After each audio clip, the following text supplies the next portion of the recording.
بسم الله الرحمن الرحيم. بسم الله الرحمن الرحيم. السلام عليكم ورحمة الله وبركاته.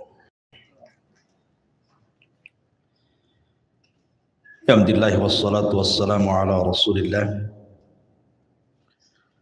wa ala alihi wa sahbihi wa mawalah wa la hawla wa la quwata illa billahi wa ba'd. Alhamdulillah, di pagi menjelang siang ini kita bisa melanjutkan kajian dari Kitab Tauhid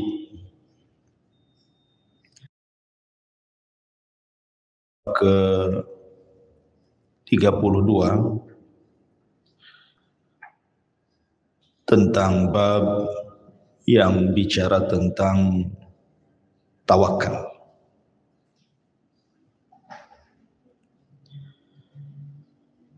Ma'asyiral muslimat yang dimuliakan Allah Subhanahu wa taala. Bab tawakal ini adalah bab yang sangat penting sekali untuk kita kaji. Karena bab ini menjelaskan tentang hakikat tauhid yang sesungguhnya. Di mana hakikat tauhid yang sesungguhnya adalah seseorang menyandarkan diri kepada Allah Subhanahu wa taala.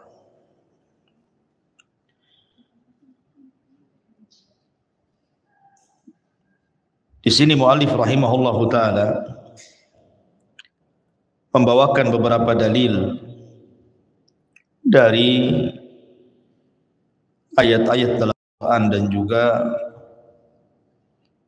hadis-hadis Nabi sallallahu alaihi wasallam tentang pentingnya tawakal atau menyandarkan diri kepada Allah Subhanahu wa taala. Di antaranya beliau mencantumkan ayat qaulullah ta'ala wa 'alallahi fatawakkalu in kuntum mu'minin.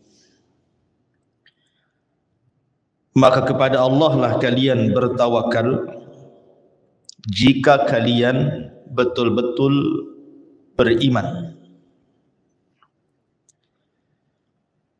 Ayat ini menunjukkan bahwa keimanan seseorang itu ditentukan dengan tawakal.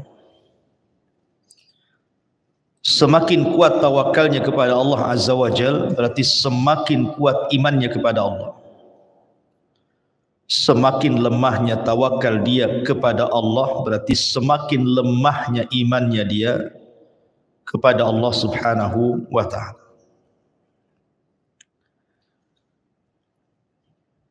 Ada beberapa kisah yang menarik seputar tawakal.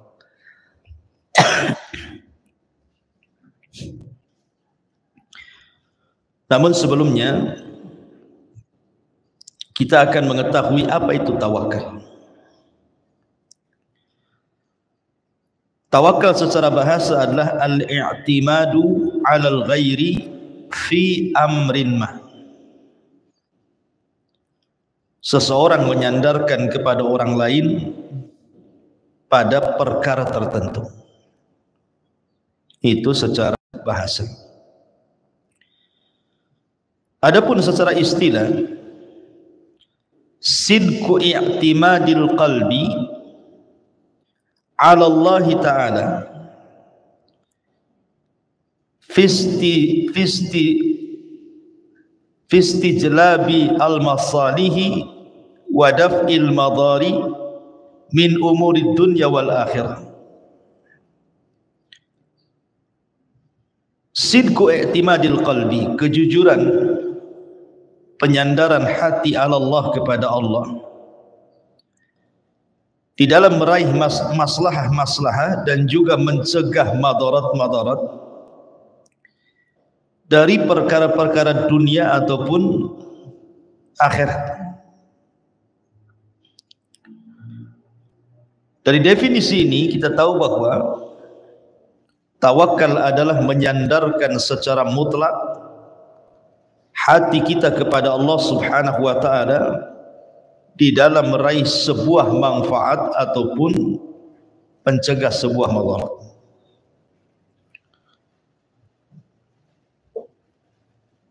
Dahulu ada satu kisah yang cukup menarik.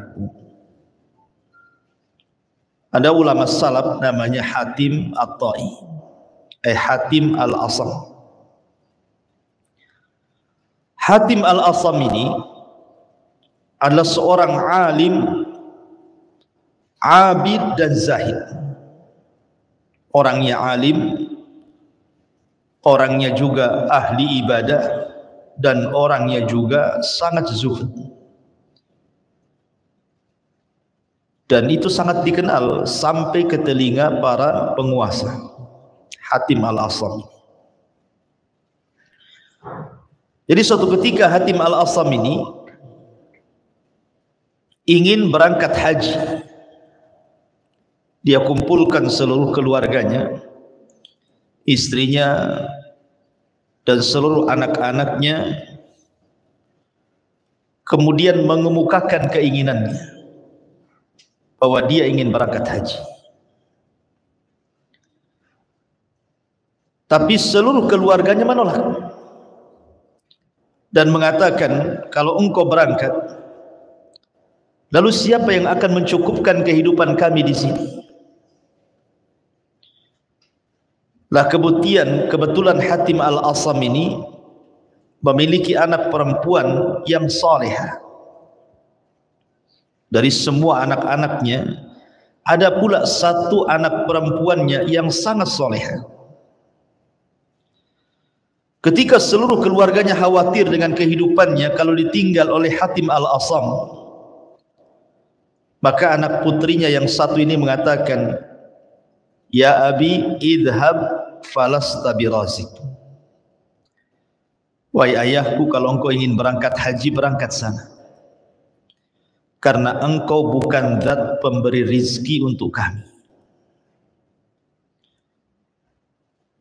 Maka kemudian Hatim Al-Asam pun merasa tenang dengan salah satu putrinya ini. Berangkatlah Hatim Al-Asam ini untuk melaksanakan haji. Dan kita tahu bahwa haji di zaman dulu itu kan bukan haji seperti hari ini, bisa berbulan-bulan. Kemudian setelah kemudian Hatim Al-Asam ini berangkat meninggalkan keluarganya, maka keluarganya mulai cemas-cemas dan menyalahkan salah satu putrinya ini dan mengatakan bahwa ini semua gara-gara kamu. Coba kamu tidak mengatakan pergilah, tentu kehidupan kami tidak susah seperti ini. Lalu apa yang kita akan makan nanti setelah habis bekal ini? Maka akhirnya putrinya di malam hari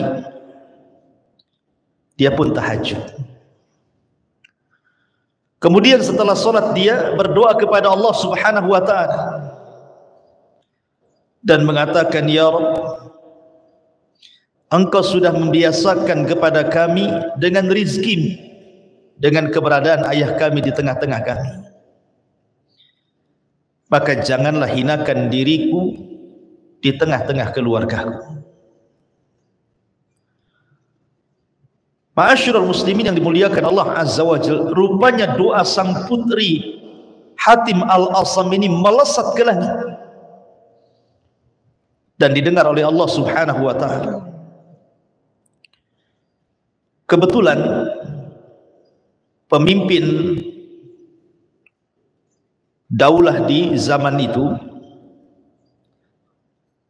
sedang berputar-putar melihat-lihat daerah bersama para pejabat dan para prajuritnya. Kemudian tiba-tiba sampai di depan rumahnya Hatim Al-Asam ini.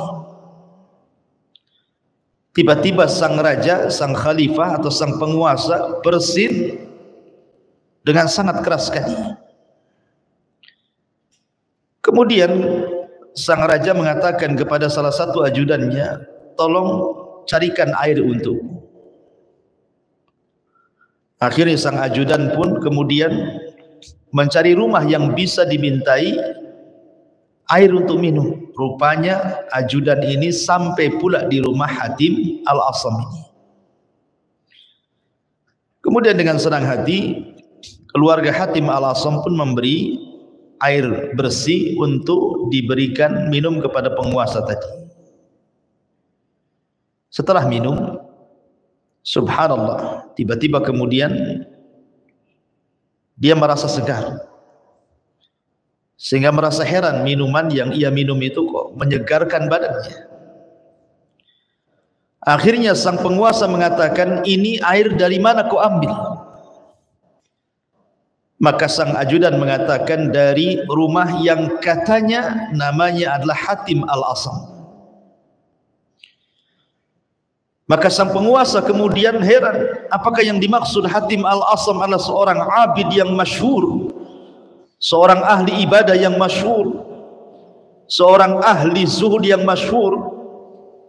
Maka orang-orang mengatakan, ya, dialah Hatim Al-Asam yang kau maksud. Maka sang penguasa mengatakan, kalau begitu di mana dia? Saya ingin berjumpa dengannya. Maka orang-orang di sekitarnya mengatakan, Hatim Al-Asam sedang pergi haji dan dia meninggalkan keluarganya.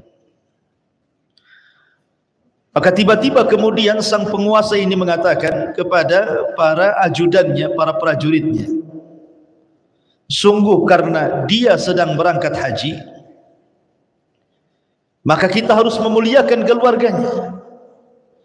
Kemudian sang penguasa pun mengeluarkan beberapa uang dinar, kemudian mengatakan, maka siapa yang mencintai diriku, kalian harus mengikuti apa yang kulakukan. Akhirnya kemudian para ajudan raja yang lainnya pun mengeluarkan uang dinar, kemudian dikumpulkan, kemudian diserahkan kepada keluarga Hatim Al-Asam ini. Maka dia mendapatkan harta yang paling banyak yang ada di kampung itu. Lihat bagaimana Allah Subhanahu wa ta'ala mengabulkan doa anak putri Asam ini, Hatim Al-Asam ini. Kemudian setelah sang penguasa pergi bersama ajudan yang lainnya, tiba-tiba kemudian anak perempuan Hatim Al-Asam ini menangis. Kemudian keluarganya mengatakan, ya fulanah, kenapa kau menangis? Kita mendapatkan harta banyak dari penguasa. Kemudian anak putrinya mengatakan kepada keluarganya, subhanallah, ada seorang makhluk yang memandang kita, kemudian kasihan dengan kita, kemudian dia pun memberikan kekayaan kepada kita. Ini baru satu makhluk. Bagaimana kalau yang memandang kita bukan makhluk, tetapi Khalik, Allah Subhanahu wa ta'ala? Maka kekayaan mana lagi yang lebih melimpah dibandingkan yang Allah anugerahkan kepada kita? Dari kisah ini, Bu, kita diajarkan tawakal. Wa man yatawakkal 'ala Allah fahuwa hasbu. Barang siapa yang bertawakal kepada Allah, maka cukuplah Allah sebagai pelindung kita. Tidak perlu khawatir. Kemudian kisah yang lain, di zaman Amirul Mukminin Umar bin Khattab radhiyallahu anhu. Umar bin Khattab radhiyallahu anhu berjumpa dengan seorang bapa yang sedang menggandeng putranya. Umar pun heran, kenapa ada anak yang mirip sekali wajahnya dengan ayahnya. Mirip, kurang lebih fotokopiannya. Sehingga kemudian Umar bin Khattab radhiyallahu anhu bertanya kepada sang ayah ini, kenapa sampai mirip tuh anaknya dengan dia? Akhirnya kemudian sang ayah bercerita di hadapan Amirul Mukminin Umar ibn Khattab radhiyallahu anhu. Apa kisahnya? Dia mengatakan, ya Amirul Mukminin, dahulu aku punya istri yang sedang hamil dan mengandung, dan ketika itu kehidupan kami serba kekurangan. Maka aku mengatakan kepada istriku yang sedang hamil, akan niatku untuk bekerja di tempat yang cukup jauh. Istriku melarangku, karena tahu dia dalam kondisi hamil tidak mau ditinggalkan diriku. Maka akhirnya kemudian aku tenangkan istriku dan kuletakkan tanganku di perutnya, dan aku katakan, ya Allah, astaudiukallah, aku titipkan anakku ini kepadamu ya Allah. Jadi sang ayah ini mengatakan kepada istri yang sedang hamil dan meletakkan tangannya dan mengatakan, ya Rabb, aku titipkan anakku yang ada di perut istriku kepada Allah. Kemudian dia pun pergi. Setelah kemudian beberapa bulan yang harusnya istrinya sudah melahirkan, dia pun pulang. Dan dia ingin menyaksikan kelahiran putranya. Tetapi sesampainya di rumah, tiba-tiba rumahnya penuh sesak dengan orang. Kemudian dia bertanya, ada apa ini? Maka kerabatnya mengatakan, istrimu sudah meninggal dunia. Maka dia pun mengatakan, inna lillah wa inna ilaihi raji'un. Kemudian keluarga ini menceritakan kepada sang suami ini dan mengatakan, tahukah kamu bahwa ada peristiwa yang luar biasa yang terjadi kepada istrimu saat meninggal? Maka meninggal dunia. Kemudian kami kuburkan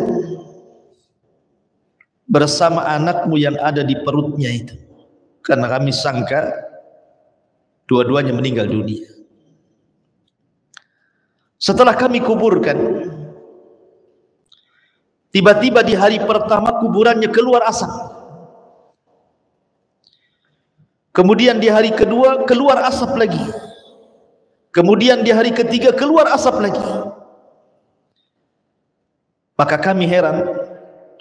Akhirnya kami gali kuburan istrimu. Rupanya setelah kami gali sampai akhirnya kemudian sampai di dasar lahat. Maka kami melihat istrimu sedang terduduk dan di hadapannya ada bayimu yang baru melahirkan. Subhanallah, istrinya tetap mati, menyelamatkan. Dan tidak pernah menyanyiakan kepada siapapun yang menyandarkan perbuatan. Ada seorang laki-laki dari Bani Israel yang selalu menghina Nabi Musa. Jadi ada dengan ucapan yang maha menyakitkan Nabi Musa alaihi salatu wassalam dan mengatakan, kenapa mesti Musa yang jadi nabi? Kenapa mesti Musa yang bicara dengan Allah? Musa manusia, bukan malaikat. Akhirnya Musa pun emosi. Namanya manusia juga Nabi Musa itu, bukan malaikat, emosi juga. Marah dia. Akhirnya dia berdoa kepada Allah Subhanahu wa taala. Kemudian Allah mengatakan, "Ya Musa, engkau tidak tinggal perintahkan gunung timpakan kepada orang yang mengolok-olok kamu, atau engkau tinggal perintahkan bumi suruh telan orang itu, atau engkau tinggal perintahkan lautan suruh ditimpakan lautan ke kepalanya.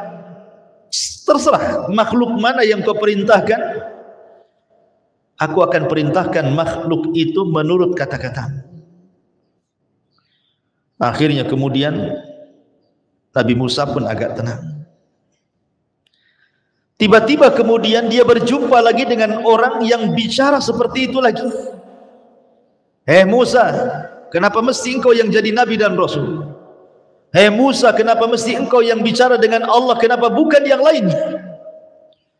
Akhirnya Musa pun memerintahkan bumi dan mengatakan, "Ya ard ibla'i," wahai bumi, telanlah orang ini. Akhirnya kemudian orang ini pun ditelan bumi. Tiba-tiba bumi kemudian belah. Kemudian dia dan kekayaannya masuk ke dalam bumi. Kemudian dia mengatakan, "Ya Musa, aku bertobat. Aku tidak akan mengolok-olok kamu, tapi selamatkan aku." Maka Musa mengatakan, "Wahai bumi, telan dia." Akhirnya dia semakin dalam ke dalam bumi dan dia berteriak-teriak, "Ya Musa, ya Musa, tolong aku." Sampai akhirnya bumi pun menenggelamkan dirinya dan seluruh kekayaannya. Wa khasafna bihi wa bidarihil arda. Kami tenggelamkan dia dan seluruh kekayaannya ke dalam bumi. Kemudian Allah katakan kepada Musa, "Ya Musa, kalau seandainya dia yang ditenggelamkan diriku mengucapkan ya Allah bukan ya Musa, niscaya aku akan selamatkan dia. Kalau seandainya dia mengucapkan ya Allah bukan ya Musa, niscaya aku akan selamatkan dia. Tapi karena dia memanggil-manggil Musa bukan memanggil-manggil Allah, maka dia tidak selamat." Dari sini kata para ulama, lihat, siapapun yang meminta kepada Allah, menyandarkan diri kepada Allah, tawakal kepada Allah, ya Rabb, maka pasti Allah Subhanahu wa taala akan menjadi pelindungnya. Lah inilah hakikat daripada tawakal namanya. Ini kisah-kisah tadi itu bicara tentang hakikat tawakal. Nabi SAW mengatakan, "Lau antum tatawakkaluna 'ala Allah haqqa tawakkuli laruziktum kama yurzaqut tayr." Kalau kalian betul-betul tawakal kepada Allah Subhanahu wa taala, niscaya kalian akan diberikan rizki seperti burung Allah berikan rizki. Yaghdu himasan, taghdu himasan wa taruhu bitana. Dia pergi dalam kondisi lapar, pulang dalam kondisi kenyang. Begitulah hakikat daripada tawakal. Orang yang kuat tawakalnya kepada Allah, dia tidak pernah takut kepada siapapun kecuali kepada Allah. Tetapi orang yang kurang tawakalnya kepada Allah, pasti dia banyak takutnya. Takut masa depannya, takut akan kehidupan anak-anaknya, takut akan kehidupan ekonominya, takut akan segala-galanya. Bagaimana nanti anak-anaknya, bagaimana nanti kehidupannya, bagaimana nanti makan minumnya, dan begitu seterusnya. Orang yang tidak pernah tawakal hidupnya kepada Allah dan menyandarkan kepada makhluk, maka tidak akan mendapatkan ketenangan selamanya. Ketika seorang istri hanya menyandarkan kehidupannya kepada suami bukan kepada Allah, maka hidupnya tidak akan tenang. Sandarkan kepada Allah, bukan kepada suami. Suami itu hanya sebab saja. Ma'asyiral muslimat yang dimuliakan Allah Subhanahu wa taala.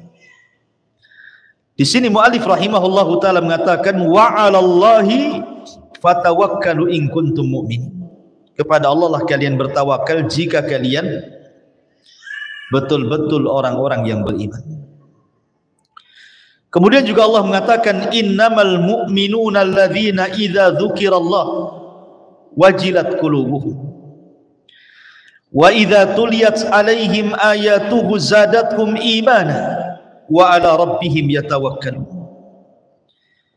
Sesungguhnya orang-orang yang beriman adalah orang-orang yang apabila disebut-sebut Allah bergetar hatinya, dan apabila dibacakan pada mereka ayat-ayat Allah bertambah keimanannya, dan juga atas Rabb mereka bertawakal kepadanya. Di sini juga menunjukkan bahwa sifat orang-orang yang beriman adalah orang-orang yang senantiasa bertawakal kepada Allah Subhanahu wa taala. Perintah tawakal di dalam Islam itu mencakup segala perkara. Bahkan saat tidur saja, saat ibu tidur, Nabi SAW mengajarkan satu doa yang isinya tawakal semua. Apa kata Nabi SAW dari hadis Bara bin Azib radhiyallahu anhuma? Kata Nabi SAW, "Idza ataita madja'aka fatawadda wudu'aka lis-shalah, thumma taji 'ala syikil ayman." Kata Rasul, apabila engkau hendak pergi ke pembaringan, ke tempat tidurmu, berwudulah seperti wudumu untuk salat, kemudian berbalinglah ke lambung sebelah kanan.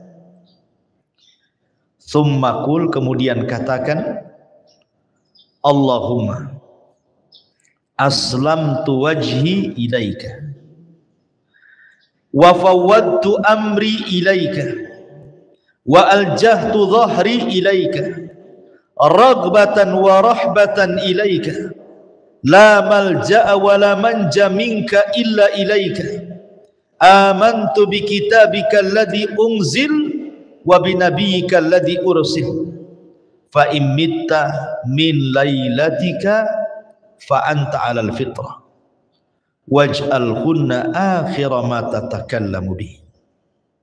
Dalam riwayat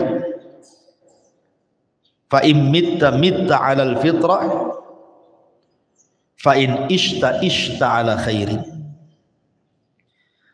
Kata Nabi SAW, apabila sudah wudumu untuk sholat, kemudian engkau membaringkan dirimu ke lambung sebelah kanan, kemudian engkau berkata, Ya Allah, aku serahkan wajahmu kepadamu, aku serahkan urusanku kepadamu, aku serahkan punggungku kepadamu, rasa harap dan takut hanya kepadamu. Tidak ada tempat lari dan tidak ada tempat selamat kecuali kepadamu. Aku beriman dengan kitabmu yang kau turunkan, dengan nabimu yang kau utus. Maka jika kita sudah membaca ini, kata Rasul, kalau engkau mati dan tidak hidup lagi besoknya, maka engkau mati di atas fitrah. Tapi kalau engkau dihidupkan, maka engkau hidup di atas kebaikan. Lihat, di dalam hadis ini Nabi SAW mengajarkan kepada kita, hatta dalam masalah tidur sekalipun, kita disuruh untuk bertawakal kepada Allah, dengan menyerahkan kehidupan kita saat tidur kita kepada Allah. Dan siapapun yang bertawakal saat tidurnya, kemudian Allah takdirkan di pagi harinya dia meninggal dunia, maka dia meninggal di atas fitrah. Artinya fitrah tanpa dosa, husnul khatimah. Tapi kalau dia dihidupkan kembali oleh Allah di pagi harinya, maka Allah berikan kehidupan yang baik kepadanya. Lihat bagaimana buah daripada tawakal. Tidur saja kalau kita bertawakal, maka kita kalaupun meninggal di atas kebaikan, kalaupun hidup di atas kebaikan juga. Luar biasa. Termasuk juga kalau kita keluar rumah, kata Nabi SAW, "Idza kharaja ar-rajulu min baitihi faqala bismillah tawakkaltu 'ala Allah, la haula wala quwata illa billah." Apabila seseorang keluar dari rumahnya kemudian mengucapkan bismillah tawakkaltu 'ala Allah, la haula wala quwata illa billah. Bismillah dengan menyebut nama Allah, aku bertawakal kepada Allah karena tidak ada daya dan kekuatan kecuali milik Allah. Maka akan dikatakan kepada orang ini, hudita wa kufita wa wukita. Maka engkau akan diberikan hidayah, engkau akan dicukupi, dan engkau akan dihindarkan dari keburukan syaitan. Subhanallah. Ibu kalau keluar rumah nih, kayak sekarang nih, bukan keluar dari rumah ke pengajian, kita kan tidak tahu kondisi rumah seperti apa, Bu ya. Boleh jadi rumah itu kemalingan, boleh jadi rumah itu kebakaran, lupa mungkin matiin kompor, boleh juga kebakaran karena korsleting listrik gitu ya. Boleh juga karena mungkin ada musibah, ada gempa, ada apa, kita tidak tahu, Bu kan. Kita meninggalkan rumah walaupun tidak jauh ke pasar, ke pengajian, kita tidak tahu kondisi rumah kan. Yang bisa menjaga rumah kita hanyalah Allah. Makanya kenapa kita dianjurkan untuk menyerahkan rumah kita kepada Allah saat kita pergi kan, supaya rumah kita tidak diberikan keburukan, dan kita pun yang keluar rumah diberikan hidayah, dicukupi dan dijauhkan dari gangguan syaitan. Dan itu buah daripada tawakal. Luar biasa gitu ya. Ma'asyiral muslimat yang dimuliakan Allah Azza wa Jalla.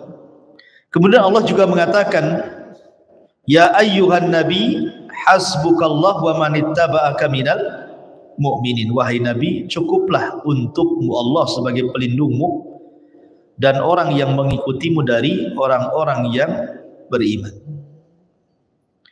3 ayat pertama ini dicantumkan oleh mu'allif rahimahullahu ta'ala dalam bab tawakal, menunjukkan bahwa tawakal itu ada erat kaitan dengan keimanan.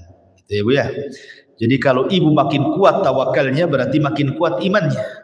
Ketika ibu makin lemah tawakalnya berarti lemah imannya. Kemudian setelah itu Allah Subhanahu wa taala berfirman, "Wa man yatawakkal 'ala Allah fa huwa hasbuh." Barang siapa yang bertawakal kepada Allah, maka cukuplah Allah sebagai pelindungnya. Kemudian mu'allif mencontohkan kisah tentang Ibrahim alaihi salatu wassalam dan kisah Rasul kita Muhammad sallallahu alaihi wasallam. Bagaimana kisah kedua nabi ini? Dikisahkan dari Abdullah ibn Abbas radhiyallahu anhu maqala, hasbunallah wa ni'mal wakil. Qalaha Ibrahimu sallallahu alaihi wasallam hina ulqiya finnar. Wa qalaha Muhammadun sallallahu alaihi wasallam hina qalu lahu innan nasa qad jama'u lakum fahshawhum fazadahum imana wa qalu hasbunallah wa ni'mal wakil. Rawahul Bukhari wa Muslim. Dari Abdullah ibn Abbas radhiyallahu anhu mengatakan, cukuplah Allah sebagai pelindung kami karena dia sebaik-baik pelindung. Kata-kata ini hasbunallah wa ni'mal wakil diucapkan Ibrahim ketika dia dilempar ke dalam api, dan diucapkan oleh Muhammad sallallahu alaihi wasallam ketika dikatakan kepadanya sesungguhnya manusia sudah berkumpul hendak menyerang, takutlah kepada mereka. Maka bertambahlah keimanan dan mengatakan cukuplah Allah sebagai pelindung kami karena dia sebaik-baik pelindung. Jadi begini kisahnya. Ketika Ibrahim alaihi salatu wassalam diponis oleh penguasa Babil gara-gara menghancurkan berhala-berhala di zaman itu, dengan ponis dibakar hidup-hidup, maka sang penguasa Babil kemudian memerintahkan agar setiap rumah menyumbangkan 1 ikat kayu. Akhirnya kemudian Kayu itu dikumpulkan di depan istana sehingga membumbung sampai setinggi istana. Maka mulailah dibakar kayu itu sampai kemudian apinya melebihi besarnya dan tingginya istana. Saking besarnya api itu. Kemudian Ibrahim alaihi salatu wassalam mulai dilempar dari manzani ke kobaran api itu. Saat melayang-layang Ibrahim di antara ketapel besar dan juga bara api yang siap menelannya, tiba-tiba para malaikat sudah siap untuk menolong Ibrahim. Bahkan pemimpin para malaikat Jibril dan juga Mikail menawarkan pertolongannya. Kemudian dikatakan kepada Ibrahim oleh malaikat ini, "Ya Ibrahim, mintalah pertolongan kepadaku," kata Jibril. Tetapi Ibrahim mengatakan, "Amma ilaika fala wa amma ilallahi fabala." Adapun harus meminta pertolongan kepadamu wahai Jibril, wahai Mikail, wahai para malaikat, tidak. Aku tidak akan meminta pertolongan kepada malaikat manapun. Tetapi kalau harus meminta pertolongan kepada Allah, kata Ibrahim, amma ilallah fabala. Adapun kepada Allah, ya, aku hanya meminta pertolongan kepada Allah subhanahu wa ta'ala. Kemudian Ibrahim mengatakan, hasbunallah wa ni'mal wakil. Cukuplah Allah sebagai pelindungku dan dialah sebaik-baik pelindung. Ketika Ibrahim mengucapkan kalimat ini saja, maka Allah katakan kepada Ibrahim, kul ya naru kuni bardan wa salaman ala Ibrahim. Ya Ibrahim, katakan kepada api, wahai api, jadilah dingin, selamatkan Ibrahim. Jadilah dingin, selamatkan Ibrahim. Akhirnya kemudian setelah api menelan Ibrahim, ada yang mengatakan 3 hari, ada yang mengatakan 40 hari, wallahu a'lam. Setelah api padam, tiba-tiba kemudian manusia melihat rupanya Ibrahim masih hidup. Lihat bagaimana thamratu at-tawakkal. Ini disebut dengan buah daripada tawakal. Allah selamatkan Ibrahim karena tawakal dia kepada Allah Azza wa Jalla. Karena belum tentu kalau dia menyandarkan kepada para malaikat dia selamat. Tapi ketika dia menyandarkan kepada Allah zat penyelamat, maka Ibrahim pun diselamatkan. Lah ucapan yang sama, hasbunallah wa ni'mal wakil, itu pun diucapkan kepada Nabi oleh Nabi SAW saat Rasul mengalami kekalahan perang di perang Uhud. Kan perang Uhud itu kan kaum muslimin kalah. Rasul dihabarkan mati tetapi masih hidup. Akhirnya kemudian kaum muslimin banyak yang tunggang langgang lari dalam perang Uhud ini. Kemudian para sahabat pun setelah mengalami kekalahan, mereka pulang ke kota Madinah. Karena orang-orang musyrik Arab ini, Quraisy ini merasa bangga menang, mengalahkan Rasul dan pasukannya. Akhirnya kemudian dia ingin menghabisi Rasul dan pasukannya dengan mengirim pasukan yang jauh lebih besar dan ingin menyerang mereka di sebuah tempat namanya Hamrul Asad. Kemudian Abi Sufyan sebagai pemimpin mengatakan kepada seseorang yang dihantarkan untuk mengantarkan berita kepada Rasul, katakan kepada Muhammad bahwa kami orang-orang kafir Quraisy sudah menyiapkan pasukan besar untuk menyerang kedua kalinya setelah Uhud. Maka dihabarkan kepada Rasul bahwa orang-orang Quraisy sudah berkumpul dengan pasukan yang besar. Tetapi Rasul mengajarkan kepada para sahabat untuk tidak ciut, tidak takut. Maka bertambahlah keimanan Rasul dan kaum muslimin, dan mereka pun mengatakan hasbunallah wa ni'mal wakil, cukuplah Allah karena Allah lah sebaik-baik pelindung. Akhirnya mereka pun bergerak ke Hamrul Asad. Rupanya orang-orang Quraisy pun ketakutan dan pulang kembali ke Quraisy.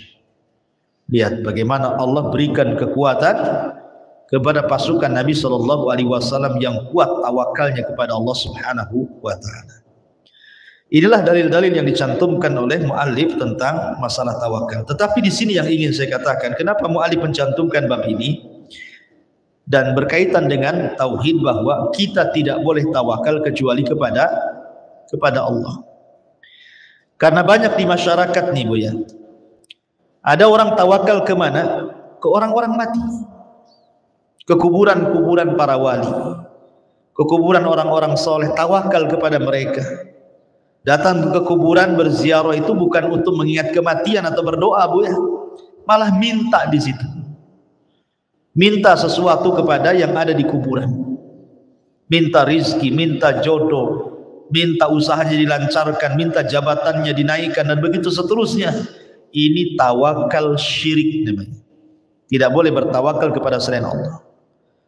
Makanya Rasul mengajarkan kepada Mu'adz bin Jabal radhiyallahu an, idza sa'alta fas'al, kepada Mu'adz, idza sa'alta fas'alillah wa idza sta'anta fasta'in billah. Kalau minta, mintalah kepada Allah. Kalau minta pertolongan, mintalah pertolongan kepada Allah. Jangan kepada kuburan, jangan kepada makhluk yang tidak sanggup memberikan apapun. Dahulu ada seorang alim, seorang ulama, dia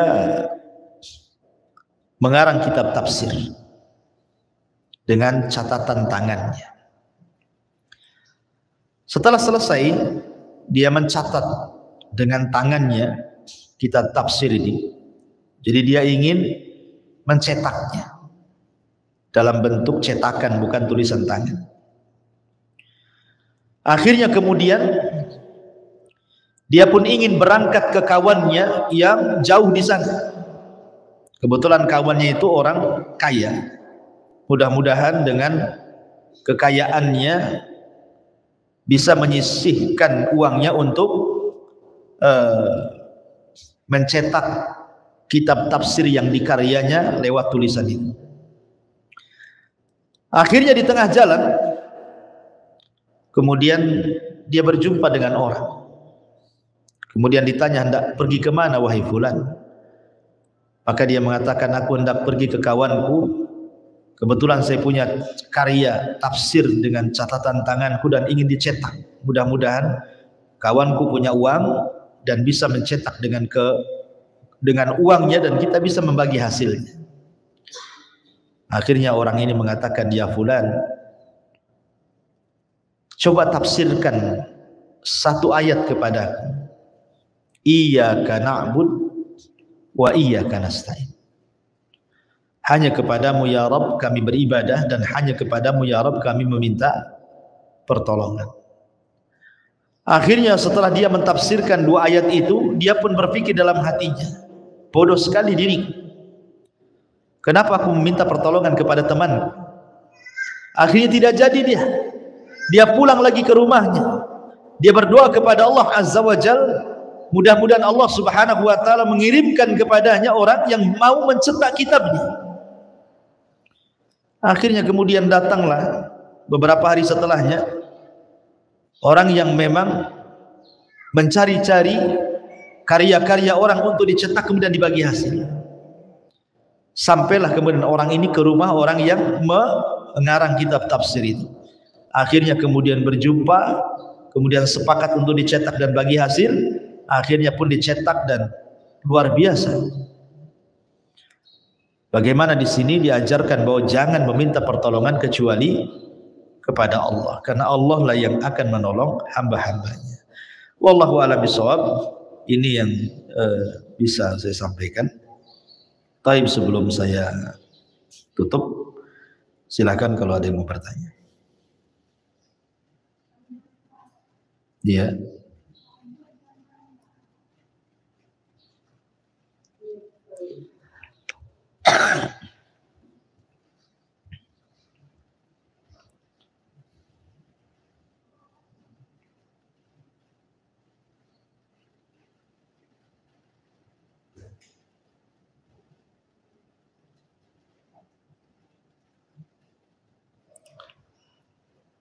Ya.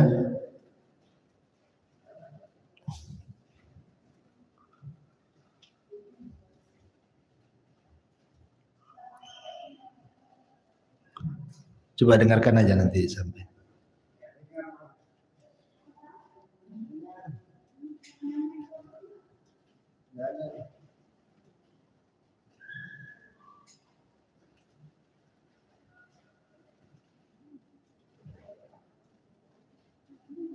Agak keras aja ngomongnya.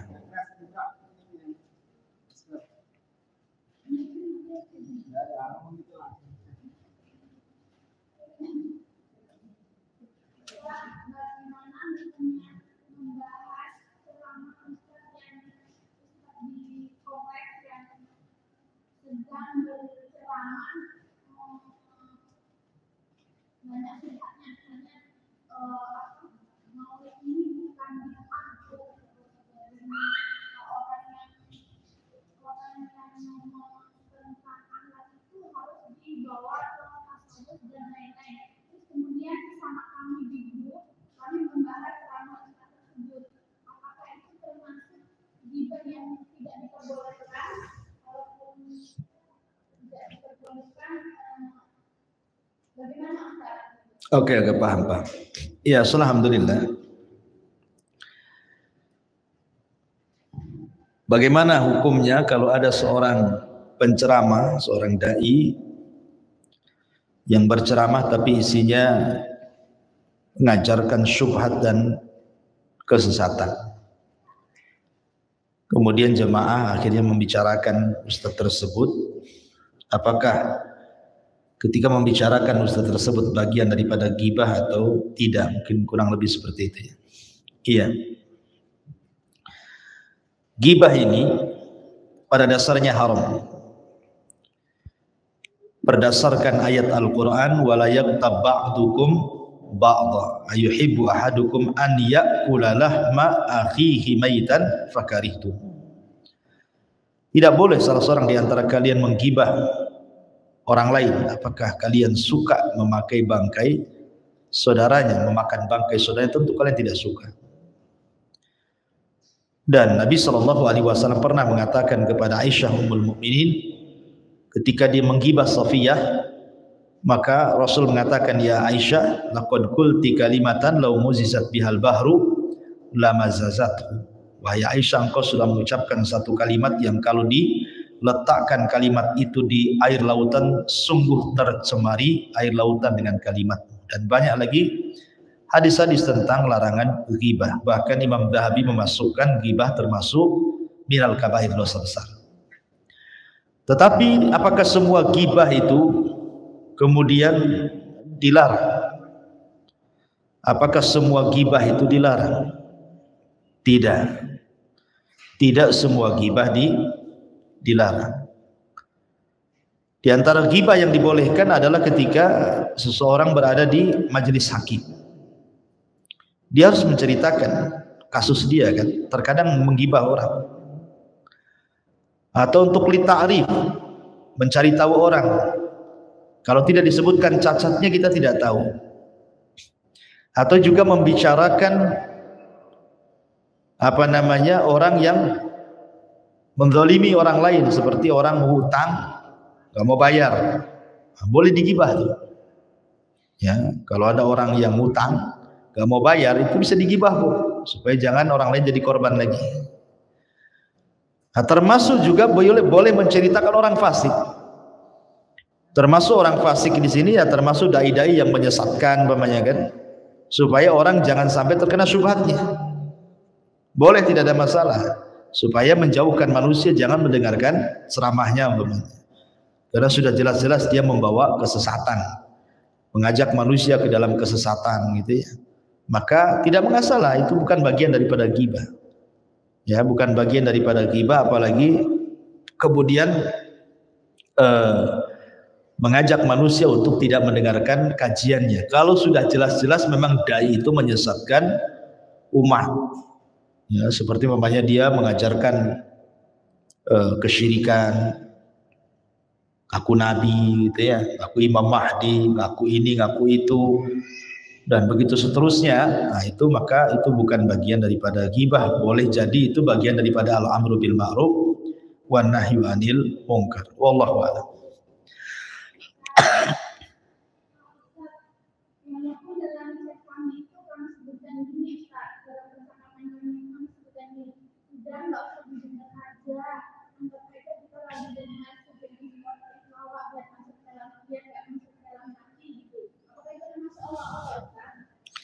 Ya sebaiknya bahasanya pun tetap kita tidak bisa dengan bahasa-bahasa yang merendahkan pribadi orang itu ya.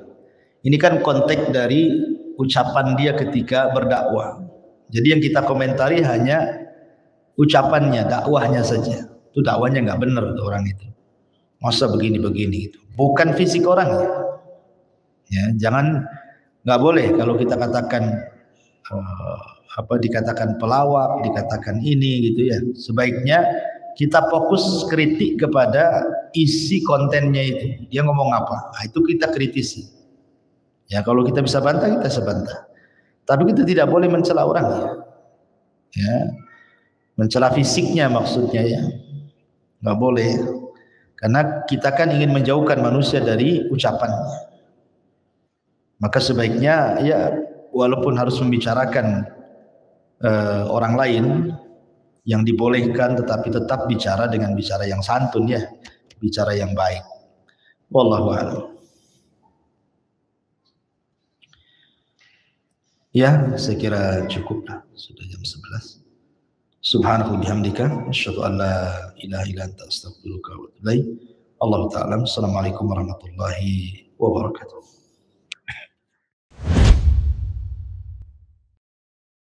Intinya bahwa tolong berakhlak kepada Allah. Membahas tafsir dari surah Al-Imran.